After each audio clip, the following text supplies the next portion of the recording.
One Piece manga chapter 906. Now, this was a good chapter, even though the majority of the chapter was spent on Luffy's harem, all talking to each other and how he saved their kingdom. I think everyone expected this to happen. We definitely know that if someone says shit about Luffy during the reverie, they might not be able to contain themselves. At the same time, if they knew that they were working with Luffy, who's a pirate, things could go south for them. We also got some spooky information, or the reveal at the end of the chapter as well. Now, this could spawn a lot of theories because I have no idea what this might relate to. Obviously, Luffy is a big player in all of this, but still, the content at the end of the chapter still has me in shock. This is legit some Void Century information we're getting, and the funny thing is that I've actually seen theories about the Straw Hat being special as some sort of like special relic, and it's related to the Void Century, so those guys may be up to something, who knows. But let's get out to the chapter. Now, at the beginning of the chapter, we have the cover page with Olympus again, and there's nothing special there. Now, the title of this chapter is called Marijoie. Now, in the box below, it says Oda introduces marijoie as marijoie. We will honor what he uses and will edit accordingly if he changes the spelling in the volume release. This will apply for other weird spellings in the chapter of this arc. I don't know if this is what Oda originally intended on doing, but it seems like the spelling for some words may be changed moving forward. Now, Fishman and company, they've arrived at Marijoie and they're seemingly moving on this travel tour. Now, at first glance, it looks like this really beautiful place, a place that you think would be,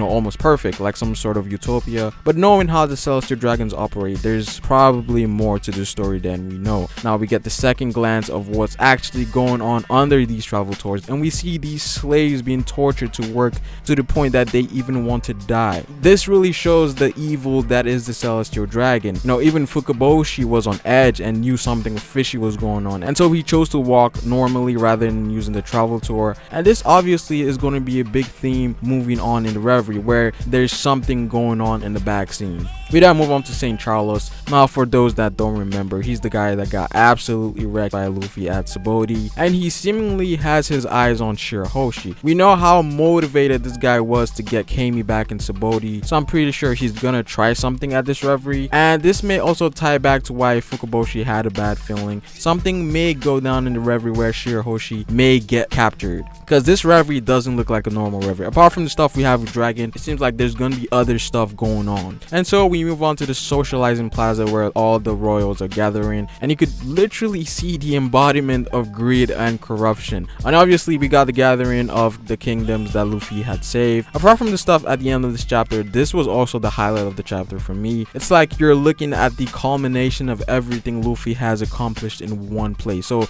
the interactions we got there with Dalton, Vivi, Shirahoshi, and Rebecca was amazing. And we finally get our boy Doflamingo, and this guy literally never stops laughing, fam, staying true to his character even in the face of death. Now, he's talking about the secrets that the world government has hidden in Marijoie, and he did talk about this in Dressrosa when he was fighting Law and Luffy, and stated that if he had lost fruit, he would have been able to rule over the world. He also said that it may be time for them to reveal what it is, and he also mentioned that it's not something that is like stable, but more so something that decays over time. And we get this panel with the giant Straw Hat frozen in some sort of treasure room in Marijoie, and there's also this weird individual holding Luffy's bounty and the bounty of someone else, maybe Dragon, but obviously Luffy and this person are related to what the treasure is. There's some type of correlation between Luffy and the other individual we don't know about. So there's something special about this individual because he knows where the treasure room is, so he must be one of the higher ups even amongst the Celestial Dragons. But yeah, in terms of what we know, there's almost nothing we can make off of this, so this deserves an entire separate video of its own. But this changes things when it comes down to destruction of